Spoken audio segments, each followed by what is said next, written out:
Very good. Very busy as always. And I clicked the live thing. So we're on live now. Let's do it. This is Hannibal here from thehannibaltv.com with none other than ECW original, one half of the Gangstas with New Jack. He was in Smoky Mountain Wrestling, WCW, WWE. Mustafa with a nice beard going tonight. Thank you, man. Good to be good. Hey, it's good for the people to have me here, man. I enjoy it. I enjoy the people. It's nothing like wrestling fans. I'm gonna tell you that. Yeah, they're a unique brand of people, aren't they? Oh, man, you can't beat them. I've been around. I was hanging around one of the football players that played for the 49ers, right? And I'm trying to remember his name, right? Armstead. Armstead. He's number 91. Played for, and we was at the barbershop one day, and they were talking to him, and the kids were real happy to see him. And then I told them that they said, "What's your name?" I said, "Mustafa." I said, "What do you do?" I just told him, I said, I pro wrestle. "You're a pro wrestler," and they just went off. I was like, "Okay." I said, "This is the different thing right here," So it was cool. It was cool the way that they went off. Yeah, I actually just rewatched the New Jack Dark Side of the Ring that you were in. Yes. So because the last time I talked to you, it wasn't fresh in my mind, but this time it was.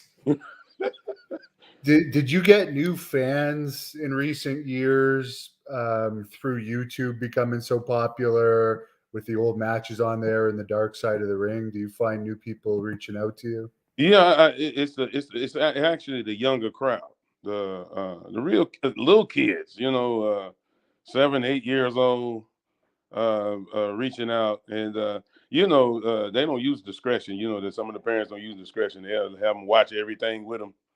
Half the time. So I'm pretty sure they had them watch that episode of the Dark Side. The thing that I always wanted to say was, me and New Jack were real brothers, and all the shoot interviews you hear about him from everything. Uh, like I said, I had it coming, a lot of it, because I was trying to do my thing too, and we would clash at times, but that's because we was real brothers, so that's why.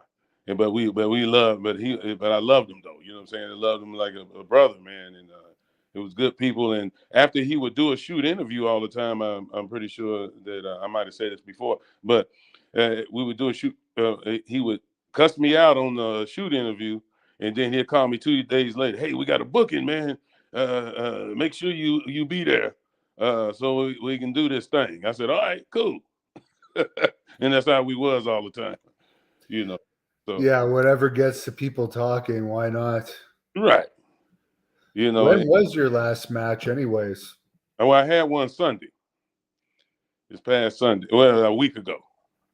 Really? Yeah, I had one a week ago. What I did, I still exercise uh, extremely at times, and I figured I'm trying to do like Luthez. I'm trying to wrestle all the way up to 70, 80 years old or something. If I don't, I'm still gonna be a manager, so I'm never gonna quit wrestling. It's just too much fun to it, and you meet so many good people.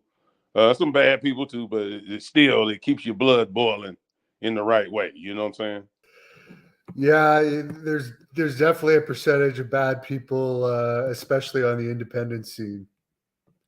Well, that's because they don't see the money. They don't see the money as a work together and make money. We have this clash out here in Cali too a lot of times, and these guys don't understand that at one time these territories are so hot out here. I'm going back now. I'm going back with Ray Stevens and Nick Bonkwickle and these guys like that, and shoot, they was hot territories, and then some of these guys don't know the history of how hot it was out here in Cali.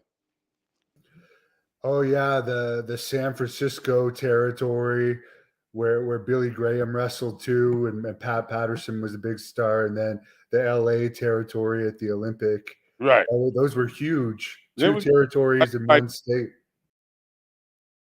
go ahead.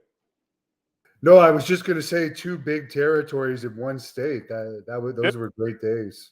Touche. It was Roddy Piper, the Guerrero brothers, that Red Bastine.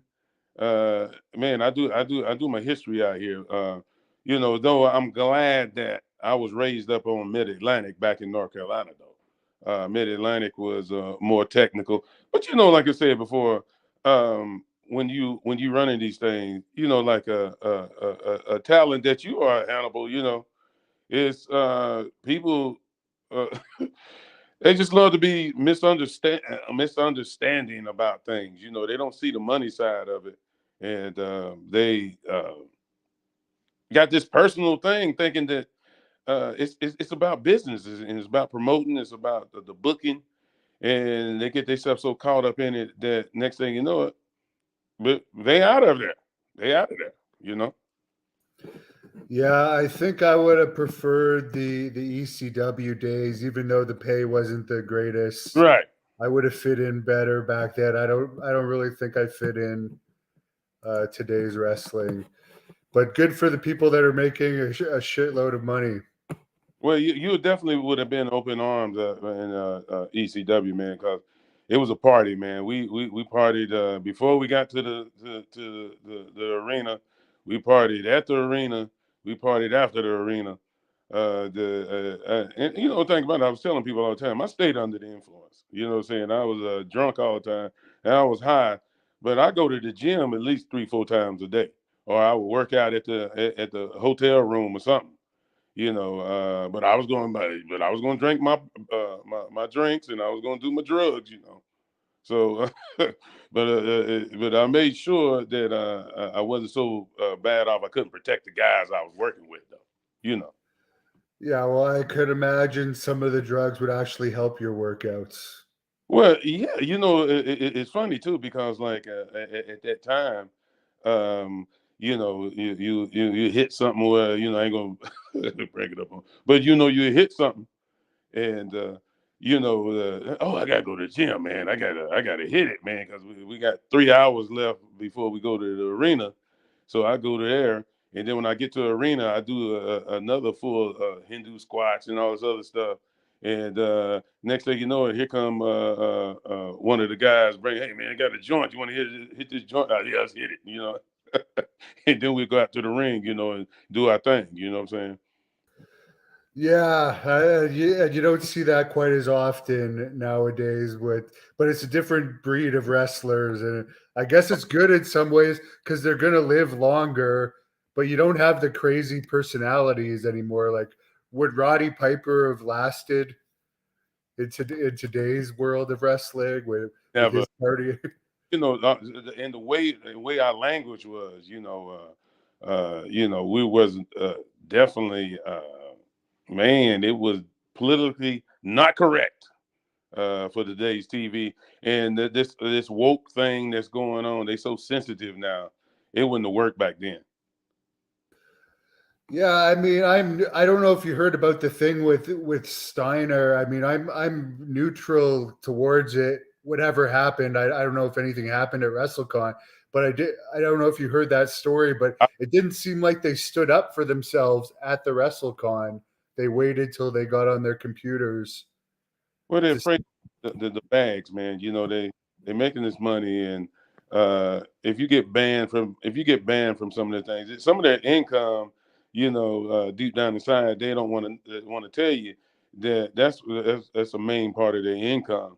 Don't get me wrong, they smart enough. Some of them smart enough to run other businesses and things like that, but they know that this is easy money, man. But if you got these views about certain things, instead of just go and do, I always said I'm not trying to preach to nobody, but just go in there and handle your business, man, and let them do all that other stuff, because some of that other stuff don't make no sense. If it ain't making no money, it don't make no sense to me to be arguing about it anyway. You know what I'm saying? Yeah, that's true. There's a fan on here that wants to know who the stiffest wrestler you've ever been in the ring with.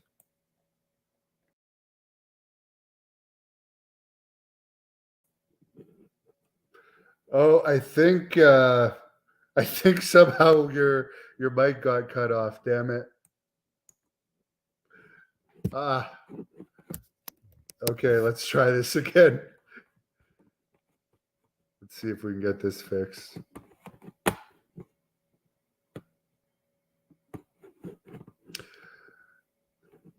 Sorry, guys. We'll come back to this. His mic got cut off. Of course, New Jack's tag team partner here, Mustafa, great guy. Let's try this again. There's something wrong with his mic. Worst case, I'll call him and put him on speaker. If that doesn't happen, he's I guess no. There it is. Okay, I hear you again now. So Good. Man, I tell you, the newer the phones get, you remember when I had that old Droid back in the day, and I didn't have any of these problems like I do with this new iPhone. I mean, it's a cool phone, man, but good Lord, man. Yeah, I don't even know anything that's on mine really, other than the basic stuff. I know, man. It's a trip, right? But someone wanted to know who the stiffest was before that cut out. Right. What was you saying before after that? Like who your stiffest opponent was. Well, the like I said, I had a few guys, but Stan Hansen was the stiffest I ever went against. But I came from a background. I had a boxing background, and things. So when I got hit, I thought I thought it was normal, to get hit like that. So I didn't have no problem with it getting kicked in. You get kicked in the head, and you can feel it. Boom! It clothesline you. Real stiff and all that stuff, man. And I didn't take it personal or nothing. I thought that's how it go, man. That's what I actually thought too when I started wrestling. I didn't realize they were roughing me up Right. until after I'd been wrestling for a while and be like, oh, they were actually stiffing me. Right. They was trying to see. They was trying to give us to see if we could take it and not be a big baby about it. You know what I'm saying? Like some guys do. Yeah, it's good that they used to have that because it weeded out different people, but it's a different business now. Oh, you can get a contract without even wrestling. They're actually recruiting people in WWE now that haven't had any experience. They're actually looking for those types now. Well, they feel like they can start them off from the bottom, meaning not have any discretions, any problems, bad habits or anything, and they feel like. But see, what they don't understand is you have to do the trial and error thing too, and so when you get out there, you understand. Okay, this works, and oh, that's not going to work in this match. Yeah, this will work, and that's not going to work. And unfortunately, it had to be some great teachers they got down there that can, or some people that's real big fans that watched it on TV and got an idea of how it used to be, and maybe they can work it out like that. But oh man, you when you have a person that hasn't watched it at all or never done it before, oh man, that's real tough, Yeah, and they might not stick around once they get famous because they haven't paid their dues. They just get a contract from training and they don't love wrestling or anything. They'll just leave. But there's so far really from the people they've trained with from scratch, there hasn't been. Oh, we lost him again. Let's hope he's back. Let's hope he's back. But there he is. Okay, here we go. He went. But yeah, there's another fan question on here. They want to know some of your favorite wrestlers growing up. I remember last time you were saying Wahoo was one of them. Yeah, Wahoo McDaniels, Johnny Valentine, Ernie Ladd, and of course I was an Anderson brother fan. The way they tagged, and that's why I had gotten the tag, and wanted to tag with New Jack. and everything, and and we did very well, I thought, to a certain extent. Meaning the certain extent was you can only go as far as the promoters sometime because our reputation, you know. Someone on here wants to know how mentally draining was it to wrestle in Smoky Mountain? Really, I'm gonna be honest with you. I had so much fun wrestling because, like I said before, we partied, man. We we party. We stayed drunk, hitting different bars. Then we hit the road. I was a great night driver. At nighttime. During the day, I'm not. Man, it's kind of rough during the day driving, but nighttime, get a little at that time, get a little liquor in me, some brews and everything like that. It was on and cracking. I could drive all night.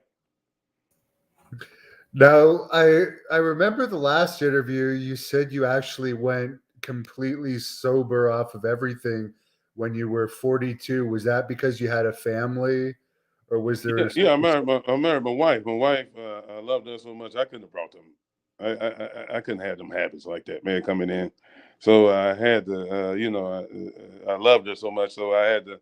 I just gave it up, man. But it wasn't easy. Now I did cold turkey. I didn't go to no. I'm not trying to brag on them. I didn't go to no rehab centers. I didn't go to anything. I did cold turkey. She didn't even know that I had to, was real bad off. I used to drink water and and just read this Bible all the time. Just drink some water. Did you have any health problems from drinking like that, or did you stop before the health problems started to pop up? Well, the workouts, man, it was unbelievable that saved me. Doing all those workouts when I was getting high and drunk all the time. We would from the old WWF to WCW days. I would still go out in the back in the dressing room somewhere, hit out some squats, do my push-ups and my sit-ups, and go hide somewhere. I would hide anywhere to get my workouts in. And then, I just, the grace of God, I didn't tear myself up. You know what I'm saying? Yeah, that's great. You look very healthy. There's a few fans on here that have commented that Tom Pritchard does a podcast on this channel. Did you have much interaction with him in Smoky Mountain? Well, we just did the thing with the heavenly bodies, and that was it. I never, I kind of get out of people's business, man. Only person that I ain't gonna lie to you, man. Only person that I got some trust with it is you. When we do interviews because I always liked your personality. I always used to hear people say, "Well, Hannibal." I said, "Man, let me find out." You know what I'm saying? So I thought, like, "Hey, man, I think he cool." You know what I'm saying? And that's what I wanted to do is just find out for myself. I can get with some of these guys on some of these podcasts, but I just decide not to at times because of the fact is my views are way different than other guys. See, what happens is when you doing the promoting and you booking and things like that, your ego can get in the way. If you're going to be successful at this, and then you got so many scary wrestlers that don't want to try stuff on their own and do shows themselves. So I do some shows with some guys out here in Cali, and they got enough balls to do a show once a month, things like that, and they let me come along and shoot, I just go from there. You know what I'm saying? Well, we appreciate having you on. I never asked you last time what your thoughts were on the New Jack thing with Vic Grimes, if it was a work or a shoot. There's a lot of people that believe it's a work more than a shoot. Well, if they believe that was a work, I don't know. I don't know. No, they had some differences of opinion. I'm gonna say it like that. Shit, they were one of them kind of people, man. Like um, when he got up there and they got up on that scaffold and they fell. Jack, that's where Jack really got hurt real bad, and I think he got brain. He hurt his brain, man. You know what I'm saying? So He got hurt real bad. That's when the heat came, And no, I feel like that a lot of it was a shoot. I know Jack enough to know when he gets mad enough at you and then he don't want to deal with you. And then there's times where he said, "Okay, I'm gonna get this dude." You know what I'm saying? So you're gonna try you're gonna try to do what he do. And yeah, it's a trip. It's a trip. Yeah, if he gave him legitimate brain damage, I don't even know why that guy would get back in the ring with him, particularly in that kind of a dangerous match. Oh, was it dangerous or not, man? Flying off something like that. You can tell that if you're gonna take care of somebody, you'll guide them to where they're supposed to land a little bit. But you can tell that he was going for it. And on his part, it's a good thing that it didn't happen. It didn't happen. You know what I mean? Yeah, he probably would have gone away, but he's been lucky over the years. The stabbing thing in the ring with that guy that he did stiff him, but Right. he's lucky he got away with that. Well, see, the thing about it, me and him were different. That's where me and Jack was different. You can get in the ring with somebody that actually just want to stiff you and try to hurt you. I mean, really trying to hurt you. Not just a regular stiff shot and all that kind of stuff. And I used to just handle in the ring. I used to handle a lot of stuff in the ring, and when it came out, they didn't want to deal with me anymore after that, or they would ease up. If we had to work again. You just gotta, like I said, everybody got a different style. You know what I'm saying? But you got to be business and got to make this money. So if I would have broke somebody up, they definitely ain't gonna have me back. You know what I'm saying? So, but with the way Jack did it, that's his style, man. That was his ways. Yeah, and I think his legend is gonna become bigger as time goes on because I don't think there's going to be many other wrestlers like him.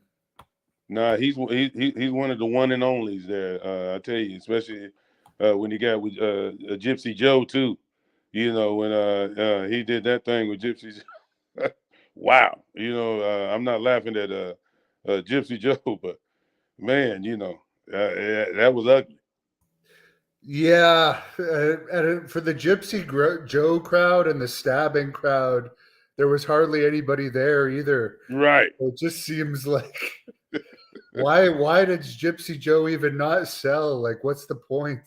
Well, Just that was the thing over his career, and I'm pretty sure that shoot he worked a lot, and all you got to do with it is just find your crowd, and that's what he did for a minute. And just like everybody else, they find their crowds that will put up with him. The bookings and the promoters, everybody that'll put up with you. And then sometimes it backfires, and that one really backfired. I'll tell you that. yeah, but there was at least no cops involved with that, right? He And just yeah, that was wow. That's one good thing about it is a lot of times the police don't show up at some of them places like that when you have shows like that. yeah, because Now back they out don't though, know if it's a work or not. police they wanted to arrest us, but like you said, Tracy Smothers was a lawyer at the time. Rest in peace.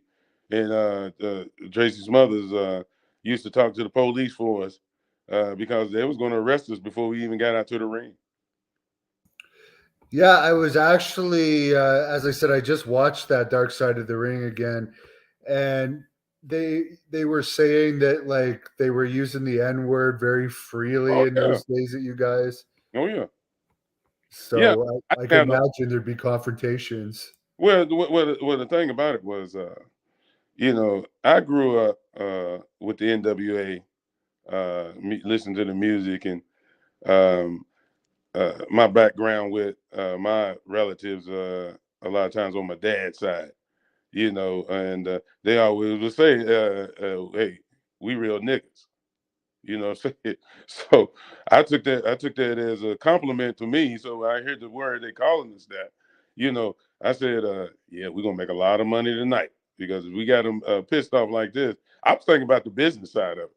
I never took it a lot of that stuff personally. I know that some people are scarred from it, and some of the wrestlers are scarred from it. And I got some, I got some sympathy for them from it. But shoot, it was all business with me, man. I had to get in there and do what I had to do. Yeah, I've heard now that wrestlers will have fans ejected for like hurting their feelings. It's like, get a life. You're right. They get on these on the DMs, and they find out somebody don't like them. Like if I get a comment, and I'm gonna keep it real. Shoot, I had one comment saying, Mustafa, you was the weakest link, and you wasn't shit, and you can't wrestle. I was so happy that person knew me, and he took out his 24 hours out of his brain to say something about me. So so I was happy that he knew me. Yeah. Yeah, now we have heels that are like sticking up for each other. I noticed it was in the news a few weeks ago. FTR, they went public saying they're really nice guys and they don't like waking up to all these DMs of hatred. It's like they make millions. Who cares? Well, the like I said, man, it's a different generation, man. The sensitivity part of it, it's business, and if you don't have people who don't like you and you a heel, that means you're gonna survive in the business. Back in the day, it showed that hey, man, we're gonna have to get the police for this guy. But the promoter was like, damn, they got to do all that. We got to have him or her, whatever. But for sure for him, and these guys now they trying to explain why they do this stuff they do, and can we really call some of these guys heels now? Let's keep it real. Yeah, I don't think real heel heat really exists anymore. Sadly, it's sad, ain't it? Yeah, it's unfortunate. Be happy you were born when you were. Right. You got to be part of it when you were. Right, man. But one thing I will say is, like I said, the athletic part has got better, but oh man, we got a lot of acrobatic things going on, and a lot of those guys' career is going to be cut short because you're doing a non-functional movement. And if anybody want to show me somebody that's in their 60s can still flip besides Tuco, I don't know too many people that can still do that. So they have to actually learn how to work a hold and things. Learn how to work a whole wrestling show without a wrestling match without breaking their kneecaps and all this kind of stuff. Hopefully the acrobatics and the leg slapping fad will disappear sooner than later. I've tried to watch the night one of WrestleMania. I couldn't sit through the second night just with all the leg slapping, and I don't know, it's just not something I enjoy watching anymore. Right. What I watch the most is I see how much is they trying to get Brock Lesnar out of there. Because Brock Lesnar, I'm not saying that some of the other wrestlers are not doing their thing, but Brock, he don't play around. And one thing about that they need to show him, some more respect, I think, because he is an actual UFC champion. He's a champ. He's a real champ. So, but they look like they're trying to get him out of there. Yeah, he's the best guy they have. So at this point, by far, I think he makes about 12 million a year. So we lost him again, guys. But I see there's a lot of fan questions. You hear me now? Yeah, sorry. We never lost your voice. We just lost you. Oh, just lost me. Okay, I'll just make it sure. Now, last time, there's a fan asking you the pencil shavings question. last time you admitted you did it, but I never asked you like what the purpose was of why you did that. Well, I'm gonna be honest with you. We were, I don't know, I was writing something down uh, in there. I was writing something down on a piece of paper. You know how you're working out on something. And I had wrote something down on a piece of paper. The pencil was a little dull, so it was actual something to get the pencil sharpened, the pencil sharpener kind of thing. So I had one of them things, and I looked at it, and it got involved in the smoke. I'm gonna just say it like that. It And got you were involved. probably drunk, I guess, at the time if you were drinking, but you were functional drunk, right? Yeah, drinking, and once I get to drinking and get drunk and pretty high, I would start working out, and then I would kind of write down the kind of workout I wanted to do it, and just to see challenge my body, and I would keep going, but I was raised up in the back in North Carolina. We would being 13, 14 and all that, we played basketball, but we would drink, we get these beers, and we'll find a way, older people, certain cats would, some of the thugs would get us some beer, and we start drinking beer, and the next thing you know, we'd go on the basketball court and say, I bet you can't beat me in basketball, or let's go play some football, or something, and we would be drunk out there playing, and then you get sobered up quick. You'll sweat that stuff out, and I've been having that habit for a long time. What was it like going to the gyms in Puerto Rico when you were buzzed? Man, it was nice, man. You would sweat so much. You would sweat so bad in there. You drinking water, you gulping water down, and then go back in there, and I get on the treadmill a little bit. Then I jump in there and do the weights, and then I would do my body weight stuff. I got the Hindu push-ups and the Hindu squats, stuff like that, and the bridge, bridging and all kind of stuff. And then shoot, uh, after that, after you sweat it out real good, I go right back to the bar, man, on the beach, and get drunk again, man. Then I would run from where I was at on the beach and run all the way back to my spot where I was living at. Did they have you at the Dahlia Hotel there? The hotel, I bet you they got some words to say about me at that place. Or... Yeah, I know they do, because man, we came out there, man. We would party. I would talk to some of the people, couldn't speak English, and we would party, man, out in front of the apartment and everything. Go down to the beach, and just drink and have a good time. And the ladies were definitely beautiful in that territory from my time there. Yeah, they were there. They was always there. Someone wants to know, how were the Eliminators to work with? Oh, the Eliminators was great, man. Saturn and Perry and my man, they were good, definitely. But me and Perry had a more of understanding than anybody. We could see certain things that needed to be done in the match. Not to say that Jack and all them didn't know, but we would see certain things that need to be done in the match, and we would do it. And the Eliminators were great, man. I enjoyed working with them.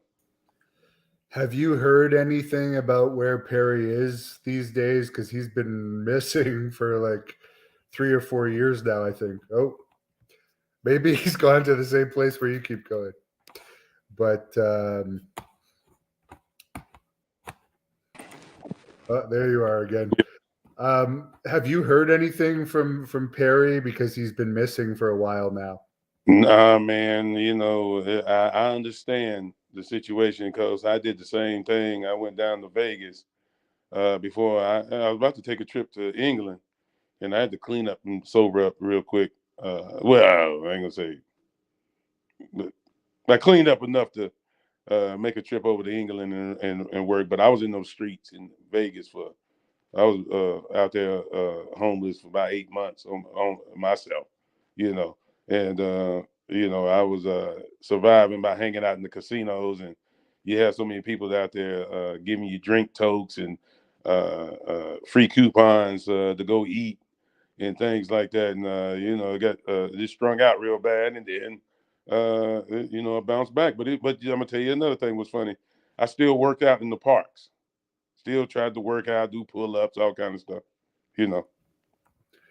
Very interesting. What company did you work for in England?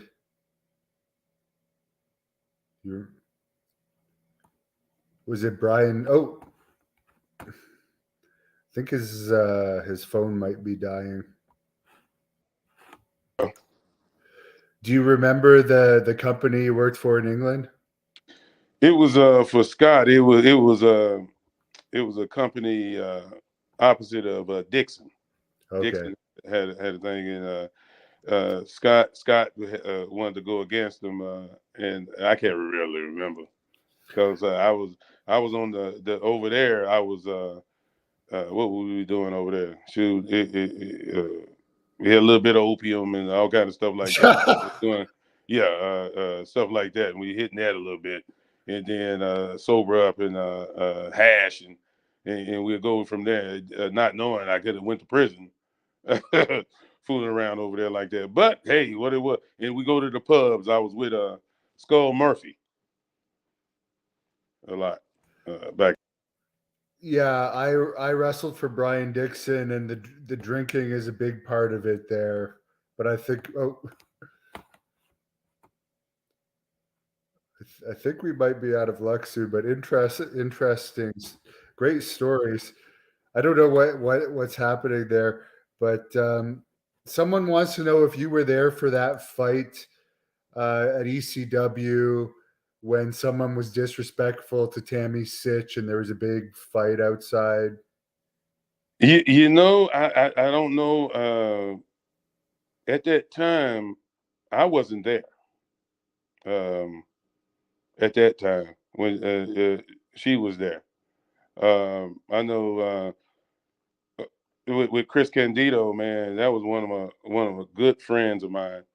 Wow, that was a trip with that situation. But I don't think I was there when that happened. Did you ever advise him, like, what are you doing with this girl? She's having sex with everybody. Or did he like that? Well, of course, you were saying, hey, man, you a hot commodity, brother. You can get out here and get what get you some new females or whatever. But he was just in love with her. He was infatuated with her, and everything. What do you think about her current situation where she's looking at doing some serious time for manslaughter? Oh, I think it's funny. I think $1 Million Man's son is actually facing more time than her, though. What did you think about Sonny in jail now for manslaughter? Yeah, I know. I heard about that. Man. Now my wife was asking me there was my Wi-Fi on. I don't know. But we'll just keep going until. Yeah, we could throw in the towel at some point if it keeps doing that. It's okay.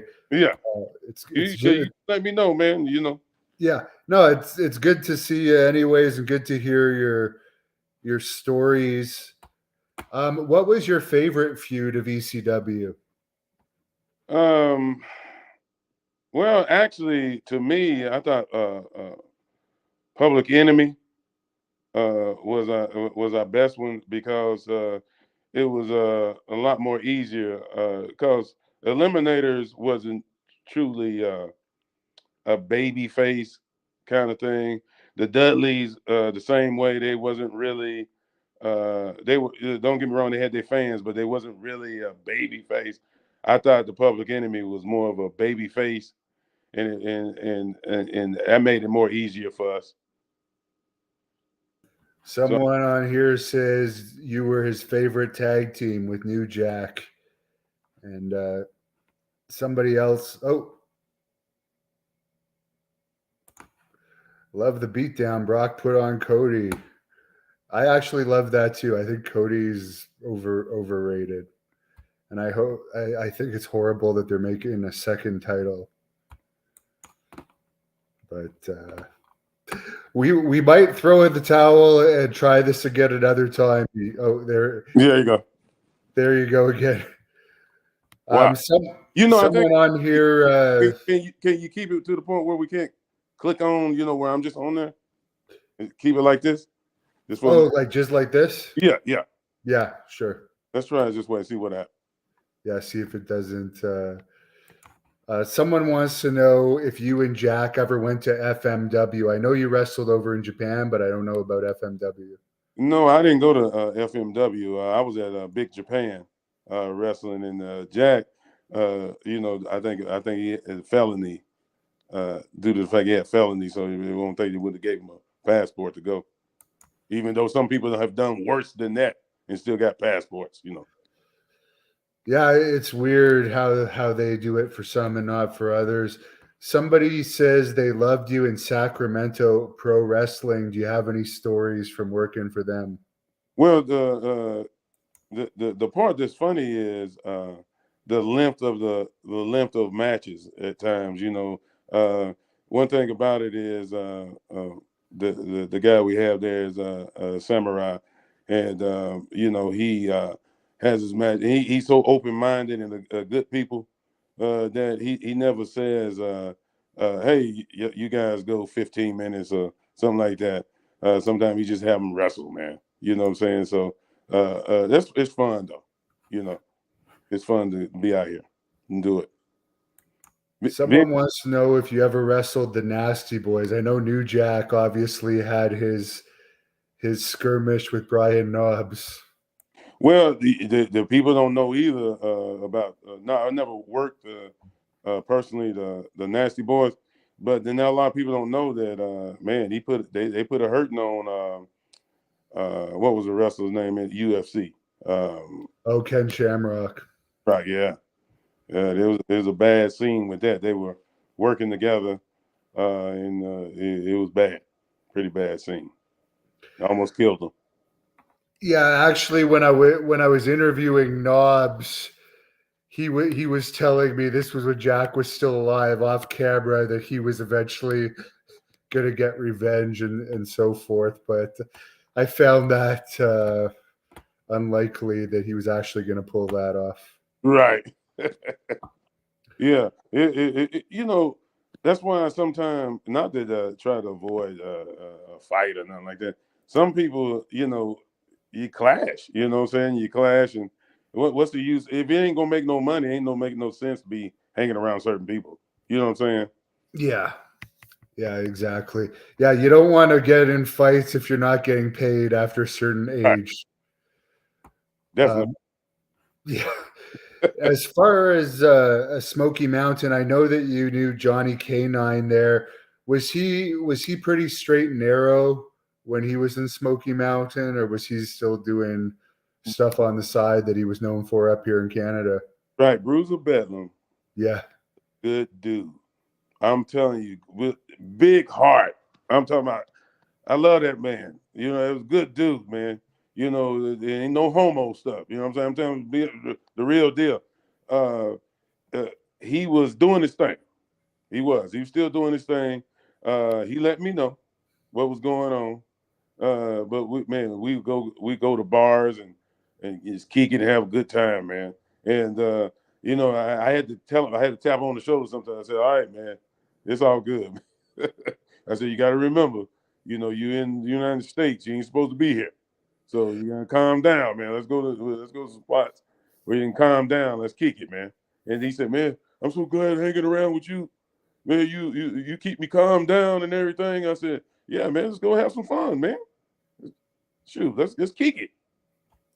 Yeah, I wonder how he was able to get into the U.S. being a Canadian citizen.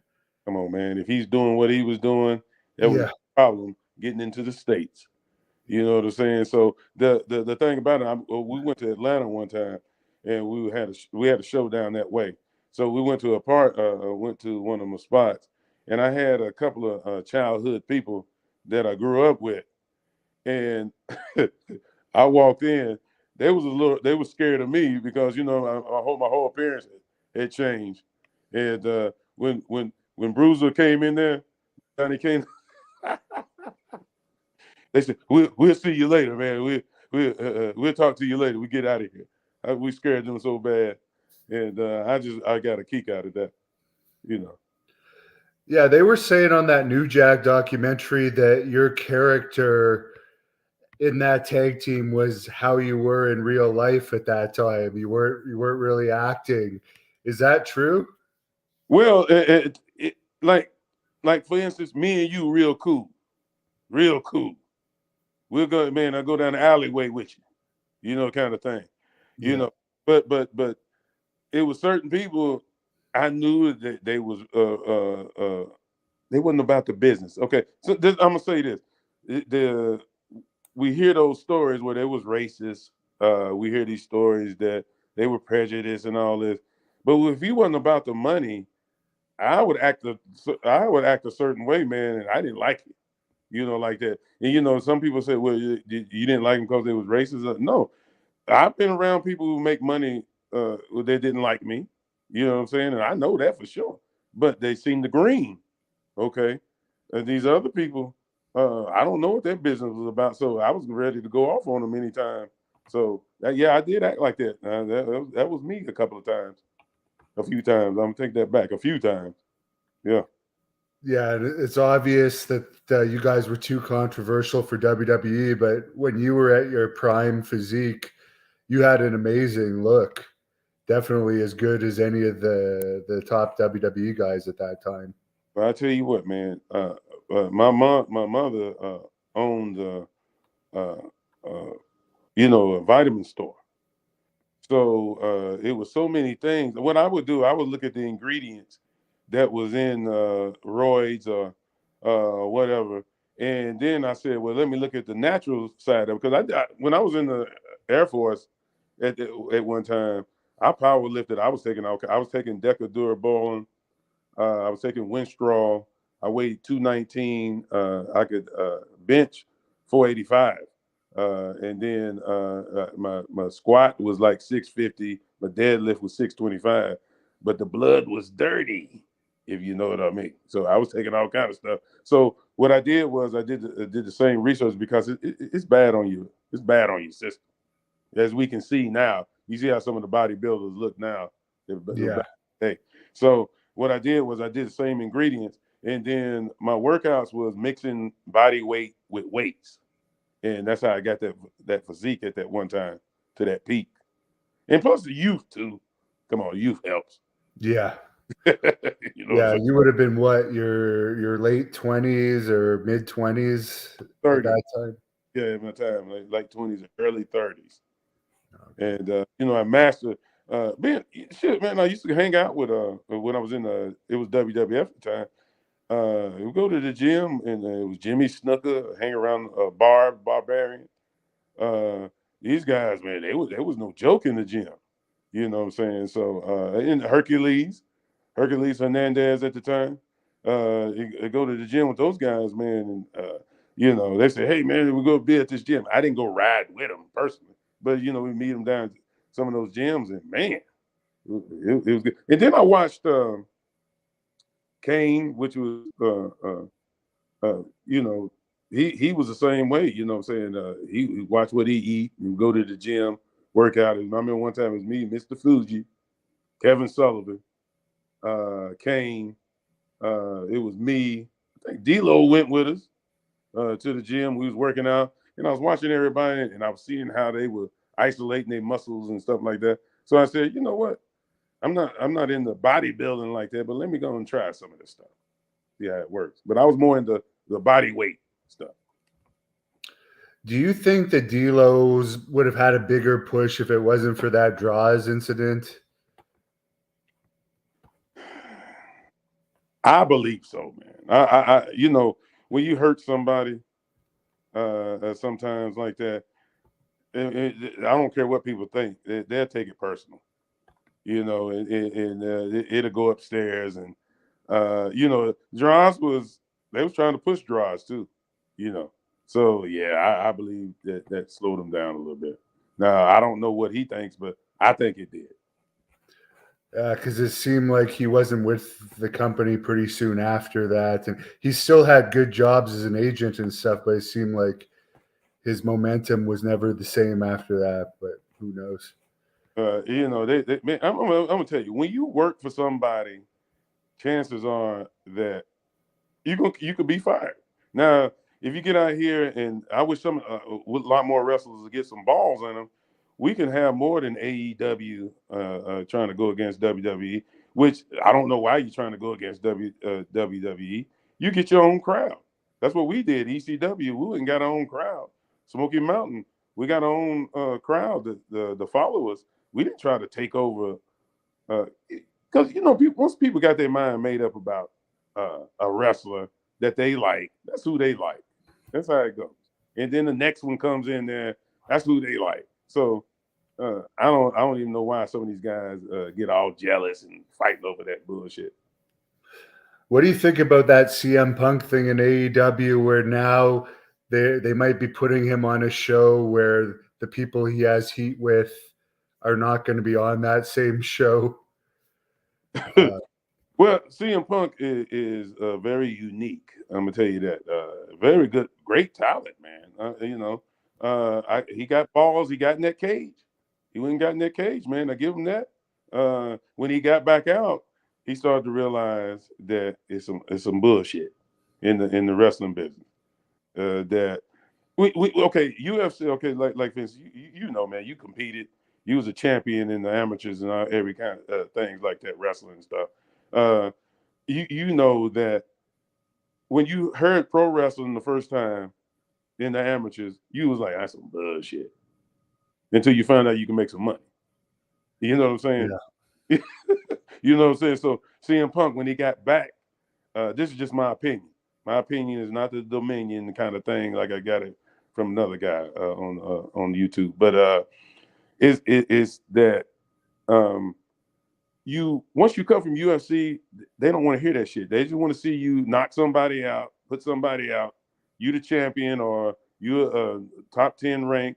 And then when you go back to pro wrestling, like Brock did, Brock heard some bullshit, and he ain't putting up with it no more. Since he been in the UFC. Same thing with CM Punk. He seen some things, and he just ain't putting up with it no more. That's all. And now he's sitting at home getting paid, which is pretty good. Yes. For people like us.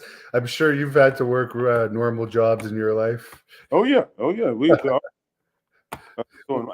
I'm not ashamed. I'm not ashamed of it because, I have been around.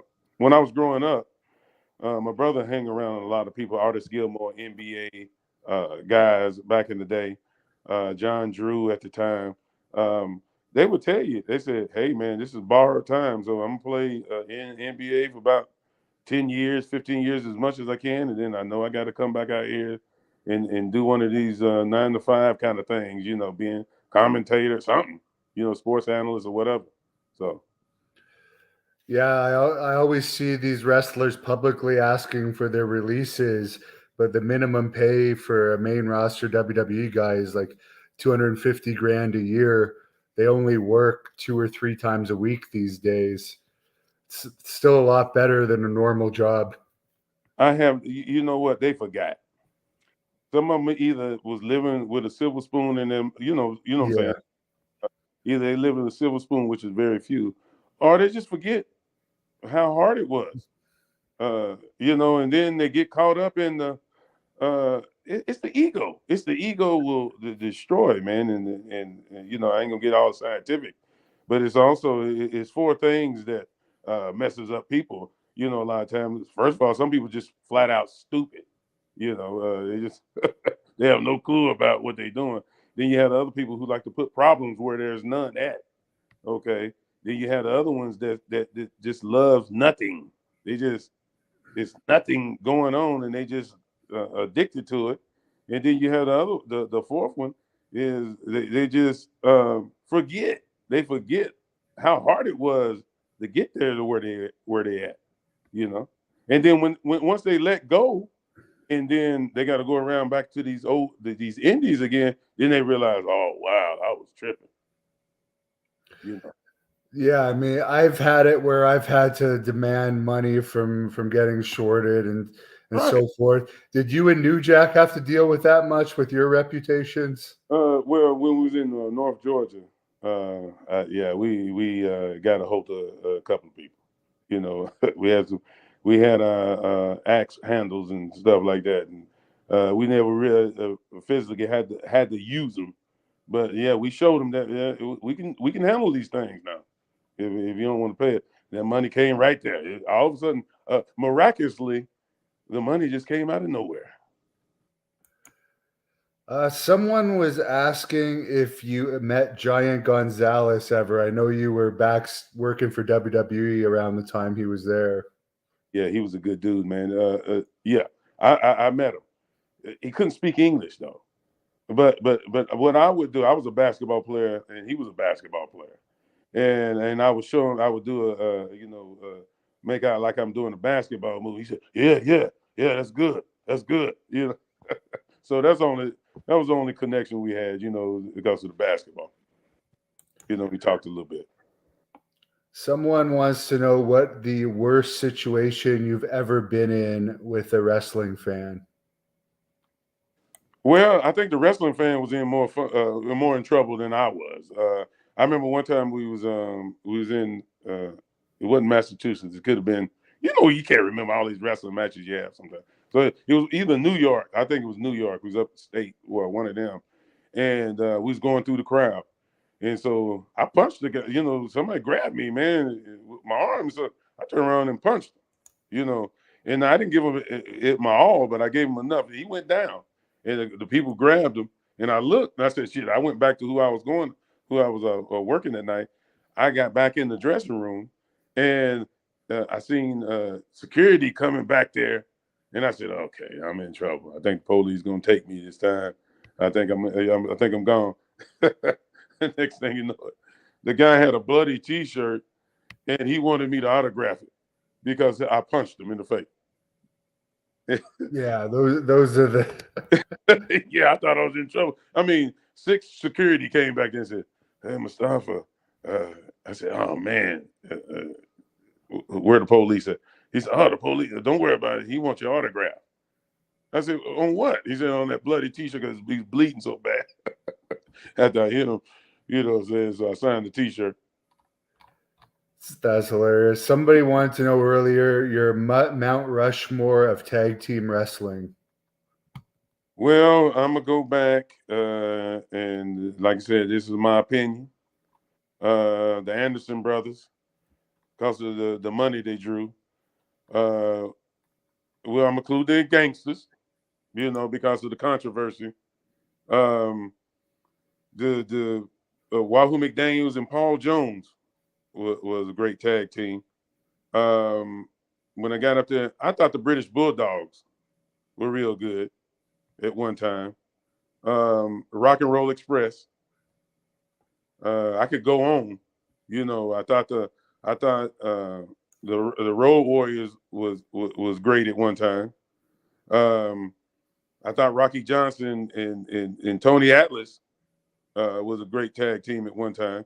Then I like Dick Murdoch and Adrian Adonis Yeah.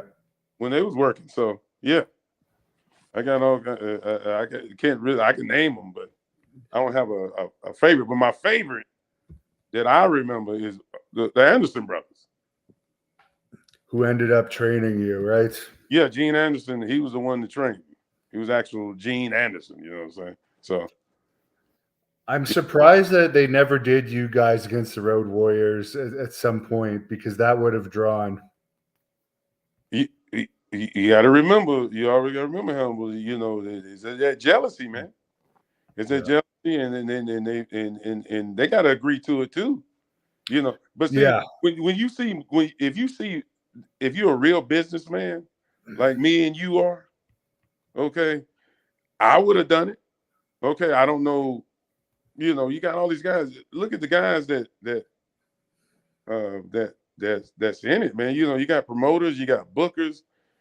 they got their thoughts of things, and sometimes they think they're making a great decision in making the money, but they're not. You know what I'm saying? So Yeah, and it seems like you guys would have got along well with Hawk. oh yeah, definitely, man. I know for sure. You know. Did you talk to Rick Rude much when he was in ECW for that brief time? Yes, I did. Yes, I did. He was good. Man. He was good people, man. He was smarting me up about the business. Um, he was telling me, that at the time when he got hurt, and you can tell he was tore up inside a little bit. I'm not saying that I know him through and through and everything, but you can tell, man, it tore him up when he got injured out there in Japan. And what about Sid? He was back in ECW for a little while. It was all right, man. We talked. Yeah, he was all right. Sid Vicious. Talking about Sid Vicious, right? Yeah. Yeah, we was cool, man. He was all right. Yeah, he gets a bad reputation, but he always seems cool whenever I've met him. Yeah, I don't know, man. Some people's approaches to certain people, I treat people like people. I ask them about their family, how they doing. I didn't get caught up in the stargazing part of the business. I had admiration and stuff like that, but I would ask them, man, how your family doing, and stuff like that, man. I didn't try to do all that. Oh man, I've been watching you for all that old stuff. Someone says they remember in Queens, New York at ECW, somebody threw a bag of charcoal in the ring. Do you remember that? They threw more than that. I mean, we done had everything. That probably was. It threw, my cousin at the time that was living. He come down from the South Bronx, and brother, you talking about a party? One time we went outside after a match, and I was going to hang out. Jack was already gone. He said Jack wanted to go kick it somewhere else. So my cousin was out in the back. Man, we went out in the back. It was every gang that you could think of was out in the back. And I said, man, all these dudes? He said, yeah, we partied and had a good time right out one of the buildings, right outside one of the buildings in the back. Police was riding by. The police wouldn't even come out. They said, he had so many people. It was Puerto Ricans, Dominicans, you name it, Italians, everybody was there. It was a good party. You mentioned that your dad's side, before there was pimps and stuff on your dad's side, it was a bit more of a wilder side. What was the craziest thing you saw from that side of the family that you're able to talk about, where maybe the statute of limitations? Yeah, it's a couple of statute limitations, but I can say this. I had an uncle, and one of my uncles, and he was into the talking about the pimp stuff all the time, and he was telling me, he said that, hey man, you know, you can get treated like a hoe, or you can pimp your way in the business if you're gonna do this. If you're gonna do it, because he found out that I was gonna wrestle. He said, if you're gonna do it, don't be the hoe. I said, don't be the hoe. I said, don't the hoes make money too? He said, yeah, but don't be the hoe. Just shut up and listen to me. Yeah. So that was it. That was his advice, about stuff. That's funny. And you said your mom was from a religious side, so that's quite a mix between the two. But good mix for you. Yeah, a big mixture. Like my dad it was rough too. He was in the Korean War and stuff like that, but he was just good people, man. Good heart, man. You know what I'm saying? They were my heroes. Because that's the only place I could go and just be myself. Now, my mom was a very sweet lady, but she told me like it is. If you're gonna get in shape, you too damn fat. I remember one time I was in junior high and I got cut on the basketball team, and I was just crying like and she said, "See, what you crying for?" I said, I got cut in basketball." She said, "You should have got cut. You're fat. You're out of shape. I'm gonna send you down to the community center, and you're gonna start playing some on some teams down there and get yourself in some shape, and then you'll be all right after that." That's how she. She didn't hold no punches. You know what I'm saying? Yeah. Yeah. Well, kids need that sometimes. Oh, dude. Man. Someone wants to know, did you ever get an offer from WCW? You want me to tell you the truth? I was about to get an offer. We came to Vegas. We talked to Johnny Ace. And Johnny Ace was like, "Hey man, give you that dark match, give you a trial." Now I don't know if he's blowing trying to blow smoke up my ass. You know what I'm saying? But at that time, he seemed serious. We sat there and we talked and things. He said, "Man, we give you a shot at it."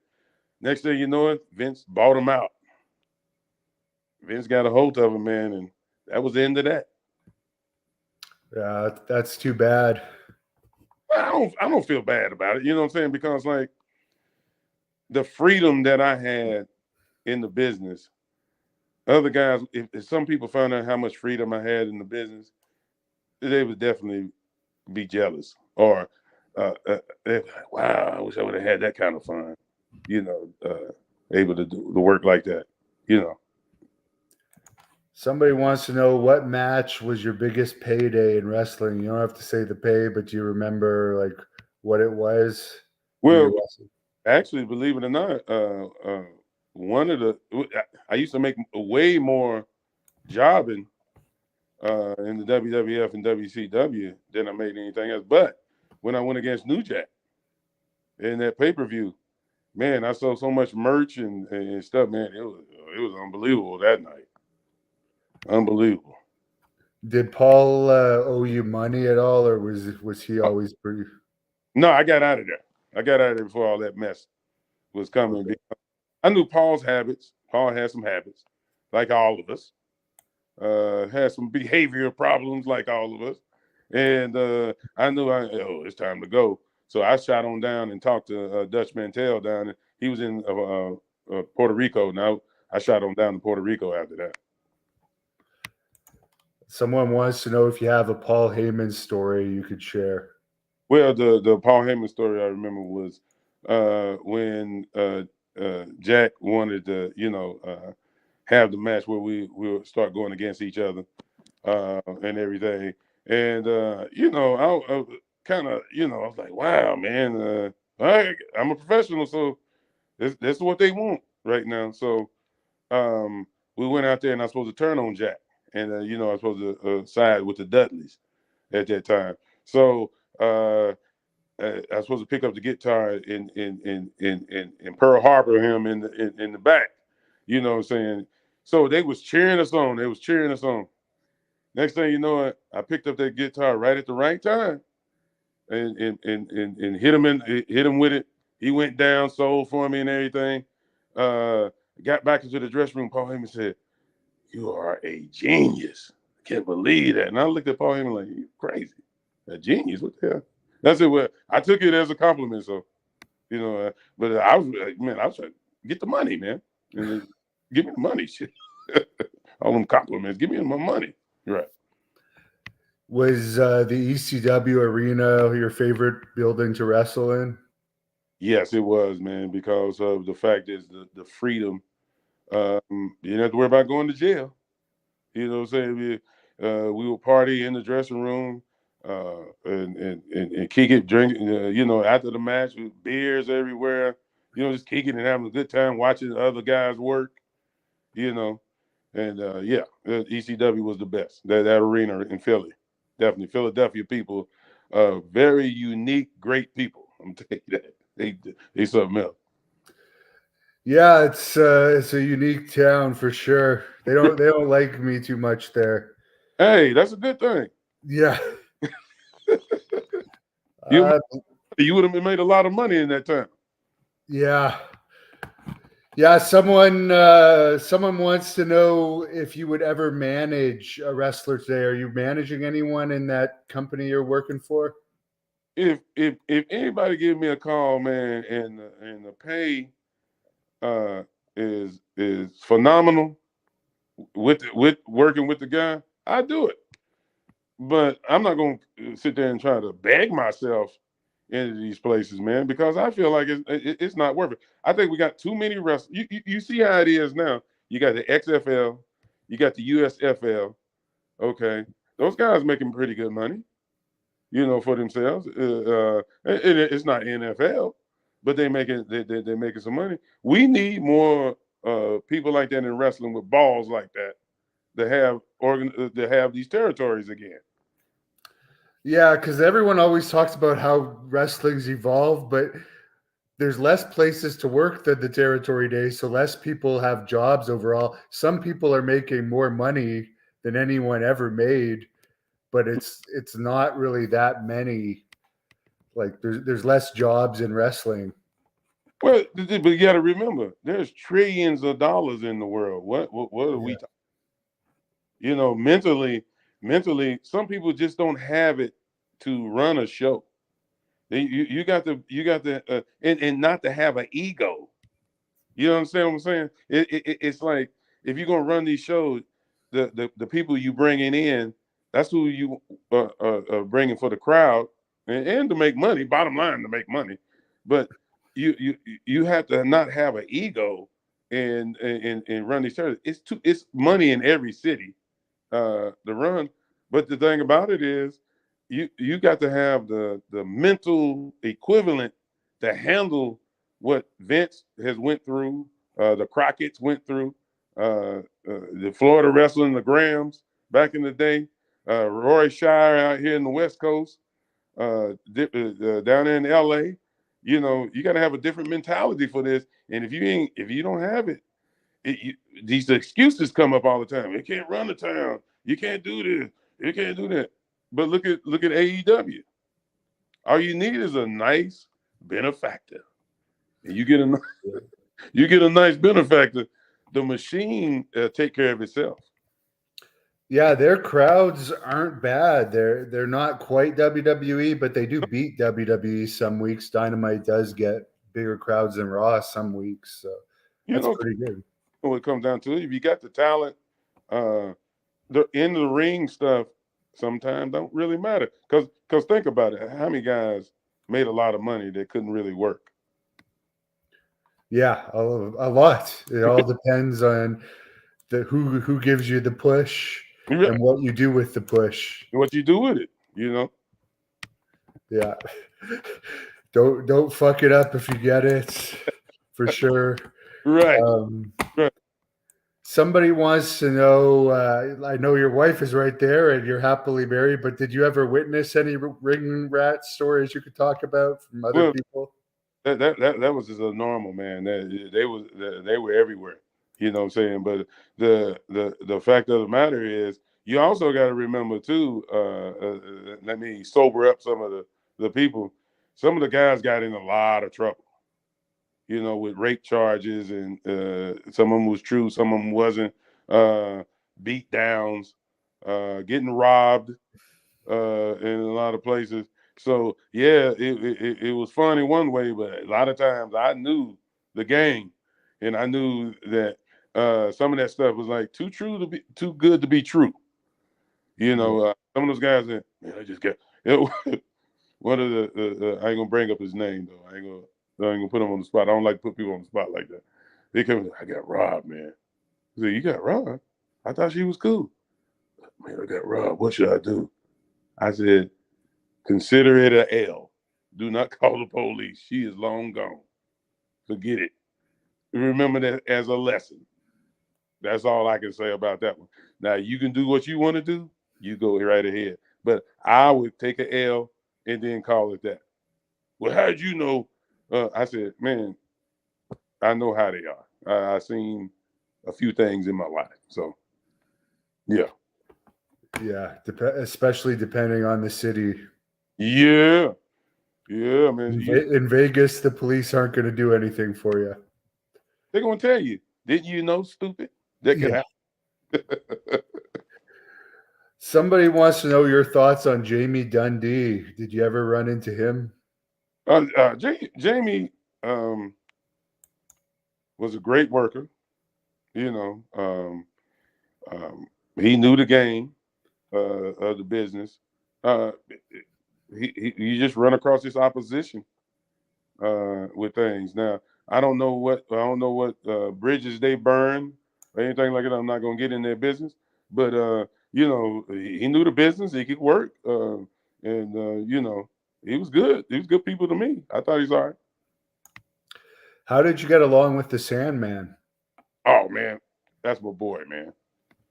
Man, that's my dog, man. That Sandman, uh, he's one of those guys. He don't hold no punches on, as far as telling like it is on certain things. And I seen you work him. Didn't you do a show with him? Didn't have Yeah, no, he's a great guy. I've met him a few times. Yeah, yeah. he's fun. Hell He's yeah. fun to hang out with. Talking about at that time when I was, like I said, when I was able to drink. By the way, we were both hammered in that for that match. You know, he can party, man. He knows how to party. Yeah. Yeah. But it allows you to hit each other harder, right? Yes, yeah. You don't feel it. You don't feel it. You don't feel it when you. You know. But yeah, no, he's a great guy. What about Sabu? I wrestled him a few times. He's pretty cool, but he's in a lot of pain. Well, he should be. Okay. I mean, that dude did some stuff, and I would look. I said, "Don't do it. Don't." And he jump off a ladder and into something on a rail. I done seen him flip on a rail. He would hit the rope. He's supposed to splash on the guy that was laying right there, and he hit the rail some kind of funny way. And I said, man, he got to have a broke leg. So he'll limp back and he'll work the next night. He was something else. I thought he was a great talent. I thought he was always great. And he was good people too. He was a good dude. Yeah, it's too bad he lost his girlfriend there a couple of years ago. That was, you can tell that was his backbone. Yeah. Yeah. Yeah, I've was hung out with them a few times, and it seemed like they were really close. Right. So, yeah, but good guy. There's a guy that will smoke pot with you before a match.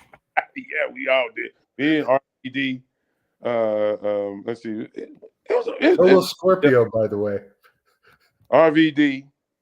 Man, we would get lifted. I remember one time I brought some good stuff from New York one time, man, and they thought it was just regular. They thought it was the regular degular stuff. You know what I'm saying? Man, they got in there and they hit that. They puffed it. They was just choking it. What is this? I said, it's weed. No, it's not. I said, no, it's weed. Some good stuff, huh? Yeah, man. Yeah, good times, man. Then we go work. Then we go to the show and have some good matches and stuff. Have a good time. Yeah, there you go. That's how you can have those hardcore matches, and you're more open to taking the punishment. And, you know, and Tuco Scorpio was a great connoisseur of cannabis.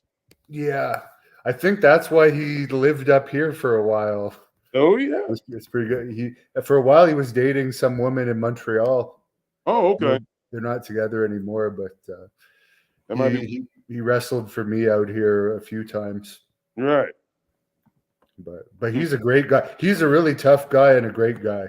Yes, he is. A lot of people didn't understand because he was one of the few guys that was in Japan. He actually was raised up in that dojo in Japan. Someone says, who rolled the best blunt? Well, I think that who was pretty fast at rolling a blunt? RVD rolled a blunt real good. You know, because I had to wait for him because when I would try them, they would look all kind of funny style and stuff like that when I try to roll them.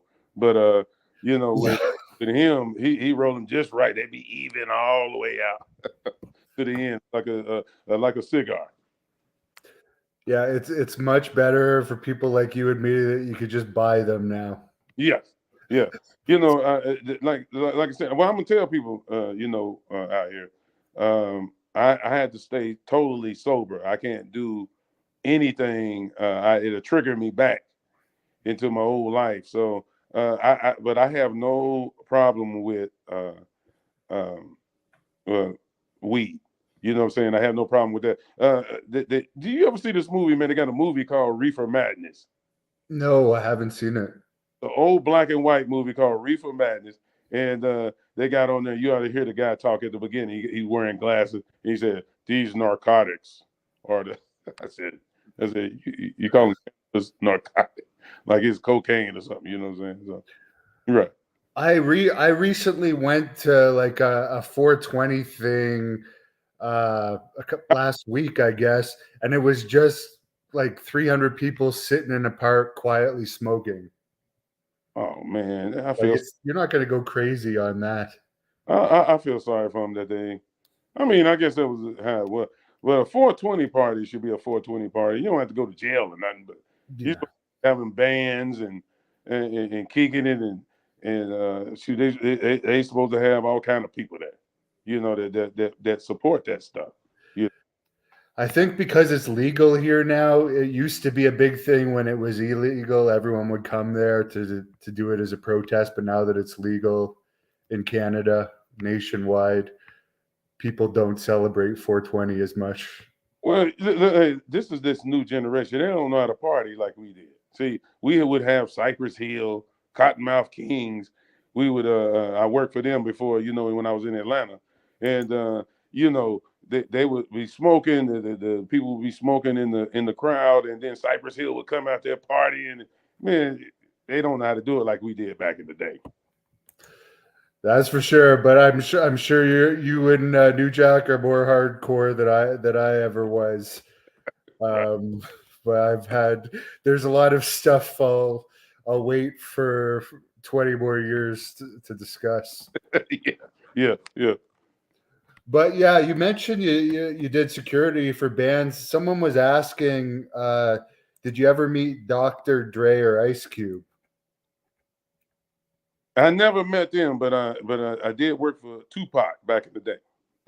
It was in Atlanta, and you know, he had a show out there, and it was Tupac. I worked with LaFace Records, which was TLC, Usher. Did security for them. Um, uh, you know, not going to sit there and say I was personal bodyguard or nothing like that, but we did the security part. You know what I'm saying? And who else? Shoot, Denzel Washington, Spike Lee, worked with a lot of people. Wow. Yeah. Someone wants to know indica or sativa. Probably after your nights and the more hardcore days, you need the indica, right? Well, my either one, man. Either one. I would. I had the mentality. See, it's different now. The indica and the sativa. Um, it's different now because people won't do anything after they smoke. See, we were going to lift weights. We play basketball. We'd go swimming. We'd drink, get drunk, and go. You know, when I was growing up, and Yeah. they do it now. I don't. When they started bringing out this stuff about indica and all this, we didn't care about that. We didn't care. Yeah, whatever they put in front of you, you're gonna smoke. Hey, it better be good. It better not be no bammer. You know what I'm saying? Shoot, that's all we was caring about. Exactly. Yeah. Could you tell us one more crazy New Jack story? I won't bother you too much more tonight, but lots of fans on here asking about New Jack. Tell them that's all right, man. You can ask them, you know, whenever we got the time. Well, the one I remember was Jack was we was in New York, and Jack had he had some warrants in New York. He wasn't supposed to be in New York, so I was getting dressed and everything, and I said, "Man, where Jack at?" He said, one of the guys that's in the streets with him, hang out with him a little bit. He said, "Yeah, he in a little trouble, man. He got to come in here and do the match, and then he got to get the hell up out of New York." I said, "Oh, okay." So I was used to it. So we ran in there, and he said, "Mustafa, you ready?" I said, "Let's go." And then the music played, and we went out there and did our show. Went through the crowd, tearing up the place. And it was pretty packed, man. It was about 400 or 500 people. It was pretty packed. And we did what we did. He said, "Mustafa, I'll see you on the next see you in the next town." And then he jumped in the car and he left. So yeah, it was a trip how he did. He came right in. I didn't think he was gonna show up. And then when the match was ready, he done got his stuff on, ready to go. Let's go. You know, ran out to the match and did what we did. That's awesome. Right. Someone wants to know if you have any stories about the Elks Lodge in Queens. Well, I remember that I was not sober when I was there. I can barely tell you that. I was definitely not sober. It was a good place and everything. But some places, I try to tell people, I sometimes I think I can tell you a story, but a lot of times I don't remember until right till I get to the match. And then I say, okay, I got to take care of the boys. I can't be breaking nobody up. So let's not get too toe up here. You know what I'm saying? So, but I would tell people again and again, there were a lot of times I was never sober going to a lot of these places. Did you get along with Raven? Yes. Yeah, Raven, he's a little bit out there now. Okay. He's a little bit out there. He'll go in them little spaces. And then he'll be like, okay, Raven, come back. Come back, Raven. Come back. Yeah. And then he'd come bring his feet back on the ground. But yeah, he was cool. He was cool. Do you remember Chubby Dudley? Chubby Dudley. One of the lesser known ones. Yeah, I remember at one time they had a bunch of them. Man, they had so many Dudleys one time. Big Dick was my boy though. Out of all yeah, Big Dick was he died. He died early, but he's pretty rough on the. We was out there, shit. So, but he was the coolest one I thought. And I don't have nothing against Devon and Bubba, but we didn't party like that, like me and Big Dick did. No, yeah, they seem a little more uptight. Well, they yeah, and sometimes rightfully so, but that's just not my personality. My personality. I talk to the ring people, I talk to the merch people, I talk to everybody, man. I party with everybody. You know what I'm saying? And I just made sure that everybody felt comfortable around me, not because I wanted them to and all that. That's just my personality. I got it from my dad. He talked to everybody. There's a fan on here that wants to know your thoughts on the passing of Kamala and Viscera. Kamala was a great guy who I met. I actually wrestled Kamala before and interviewed him. He was a good worker. Definitely a good worker and drew a lot of money. But the thing about it is they cut him short, man. The people, a lot of people were coming to see Kamala too now. And then he gets short end of the stick on the money. He was drawing a lot of money, man. And that gimmick, you can't fight it. I know the NAACP was on us, the gangsters, especially the ones in Tennessee. And then, when Kamala probably did that, he probably got heat from that. But he was a great worker. And Viscera, he was just cool people. He was a quiet guy, kind of quiet around me. But he was all right. He was cool. Shoot. Yeah, the Kamala gimmick. I mean, some people say it's racist, but it was over, and it was scary as a kid. I remember being scared of him actually. Well, I'm gonna tell you what. If you go in these real jungles, go over to New Guinea and see what. Yeah, They still yeah. There's videos of it out there. right. They eat you. Okay. Shoot. So I thought the gimmick was real. Somebody wants to know, and I think it's Stan Hansen is the answer, but as an enhancement worker, did you have a favorite match?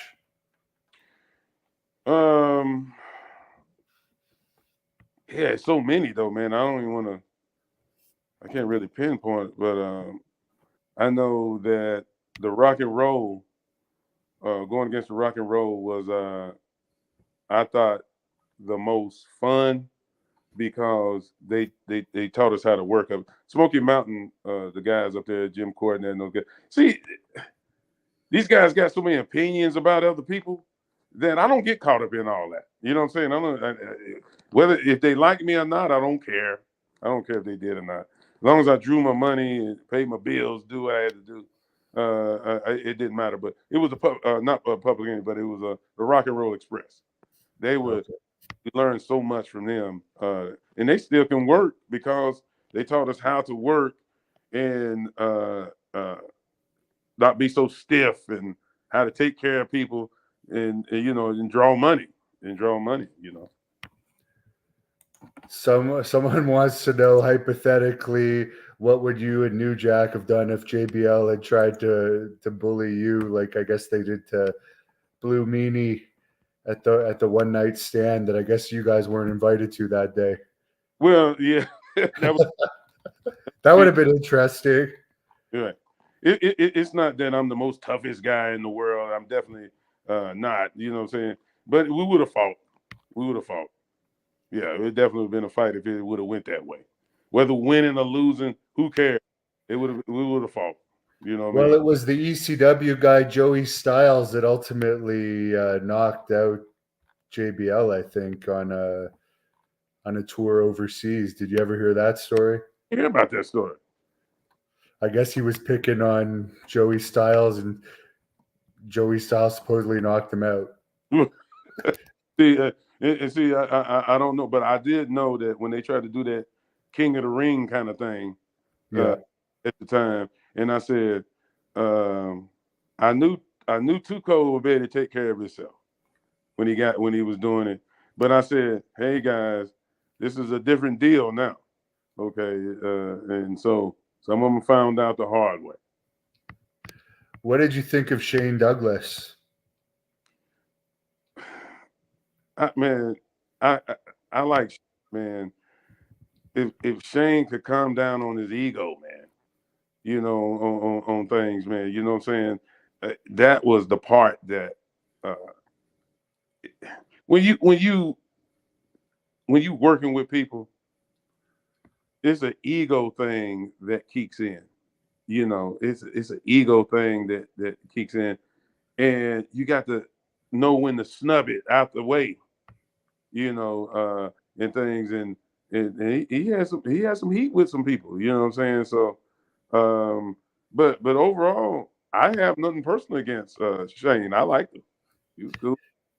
He told a story to me that a lot of people question if it's true or not. I think it could be, Right. but he said Scott Hall and Justin Credible had brought Scott Hall to an ECW show in Florida when Scott was with WCW. Right. But he was off. Were you there for that? He says there was a confrontation. We did a tour. In Florida, but I had my own crowd that I hung around with, so I didn't know too much about. Shane was a little secretive about certain things, so I had my little crowd. So I'm pretty sure that I remember when Just Incredible, but the part about Scott Hall, I don't think I was there for that one. Okay, yeah. He claimed that he stood up to Scott Hall and challenged him to a fight. And Scott Hall left. Yeah. But I mean, if it was at an ECW show, I wouldn't blame Scott Hall. I wouldn't get in a fight in enemy territory either. But I don't know. There's people that question that. Yeah, sometimes like I said, stories get blown out of proportion. I don't know if that's true or not on that one, because like this is what you know how we do. We get our own crowd. I pit bulls and different people as I was coming up, and I didn't hang around certain people that if they wasn't, I'm gonna keep it real. If they wasn't drunks and drug addicts that was like me at that time, too much hang around, and you know what I'm saying? So yeah, exactly. Well, speaking of drunks and drug addicts, Justin Credible's still there from the last time I wrestled him. Yeah. Hopefully he gets out of that soon. But yeah, he actually changed the finish on a match with me. So I lost all respect for him for that. I mean, while you was in the ring, he changed. Yeah. Oh, that's crazy. Yeah. After I had told him that not to worry about the money, the extra money that I had given him to pay for something, because I knew that he was on hard times, but whatever. Right, Addiction is a bad thing, as we all know. So I wish him luck, but I still hold a grudge against him for that. But the thing about it is, with Justin Incredible, hopefully get it. I don't know. I haven't talked to him. I talked to him the last time, and he seemed all right then. But either it's going to take you out, or before your time. I mean, I'm saying, either it's going to take you out, or you're going to conquer it. That's just how it goes. Yeah. Well, he's still alive, so that's a good. The good thing about WWE rehab, though, is they pay for it, so it's not like a normal person that would have to pay out of their own pocket. But I understand he's got a family and stuff too. Well, the thing about it is, rehab centers, I have nothing against them because a lot of people went to them and became successful when they came out of it. But they baby you, man. Sometimes they baby you too much. You need somebody to tell you like it is. Just like I heard of Mike Tyson on the Hot Boxing, you know what I'm saying? So I heard him say it was a guy that was there that told him like it is and said, hey, man, come on now. Let's straighten yourself out because you got too much to give to the world. You can't go out like this, So that was the same thing with me. I had to do it by myself because, man, rehab center is expensive, man. Yeah, you got to be to take the time off work, and I think it's like even for not a great one, it's like $10,000 a month. So like, who's going to be able to afford that? Right. I'm gonna give especially if they have drug problems or alcohol problems. Right. That's sold me up because of the price. Yeah, there you go. Well, I'm glad to see you're alive and doing well for yourself, and I thank you for being so generous with your time tonight. I mean, thank you, man. We're always gonna keep in contact even when we're not on the show anyway. Oh yeah. Check up on you and see how you doing and stuff like that. Like I said before, regardless of what people think of us or anything like that, cool. That's all I can say about it. Cool, we're gonna be all right. Because I know that I have no grudges.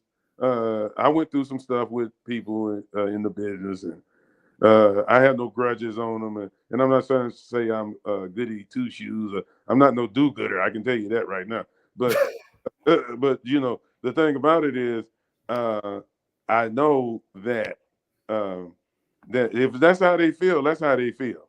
And I'm not, if they can take out 24 hours that I get on their nerves like that, hey, thank you.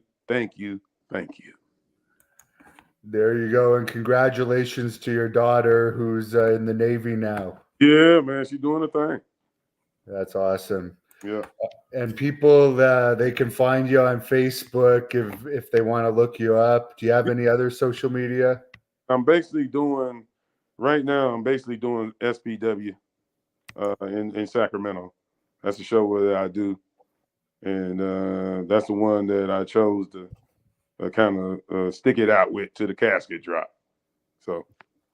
Awesome. Well, best of luck with that. And yeah, definitely stay in contact. And I'll let you say whatever you want to the fans. Well, you tell them, don't let nobody stop your dreams from happening. You follow through. Yeah, it's going to be a struggle either way. So go on and struggle on. And you got to embrace what sucks, because that's the part that's going to get you through it. And that's how you're going to make it in life. So embrace it. If it hurts, go for it. You know what I'm saying? Because eventually you're going to have smiles at the end of the game. It's all about smiles and frowns. So it's about, you're going to frown up a few times, but it's also going to be some smiles right after that. So that's how it goes. Thank you for watching the Hannibal TV. Please like this video if you enjoyed it, and click the subscribe button to not miss any of our latest shoot interviews, match videos, or news updates. Follow us on